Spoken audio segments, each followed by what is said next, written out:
નમસ્કાર ખેડૂત મિત્રો, આર્યમાન ગૌશાળા વતી આપ સૌનું હાર્દિક સ્વાગત કરું છું। આજે આપણે યશસ્વી રાજકોટ જિલ્લાના શિવરાજપુર ગામે ખેડૂત મિત્રના ખેતરે જેણે આર્યમાનનું ખાતર વાપર્યું છે તો ભાઈને તેનો અનુભવ પૂછ્યો કે કેવું ખાતર લાગ્યું છે ને તો સૌથી પહેલા તો ખેડૂત મિત્રો તમારો નાનો એક પરિચય આપી દો।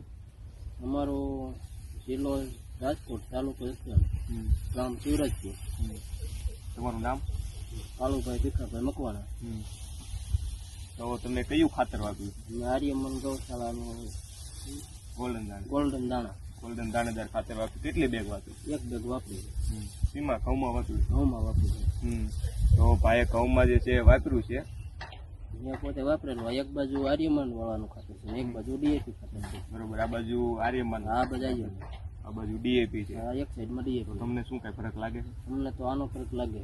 બરોબર, કયું વધારે સારું? વધારે તો આ ગૌશાળા વાળું સારું। બરોબર, આર્યમન એટલે આમ જાજો ફરક છે કે ખાલી શરીર છે? એમ તો ફેર ઓલા કરતા, હા જરીક ફરક છે। ઓલા કરતા દરેક ફરક છે એમ।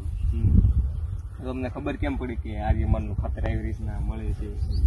તો જાહેરાતમાંથી ખબર પડે છે કે આ મળે। તો બીજા ખેડૂતોને તમે કાંઈ સંદેશ દેવા માંગો છો? એમ ખાતર સારું છે, એમ વાપરવામાં કે નડતરૂપમાં છે ડીએપી કરતા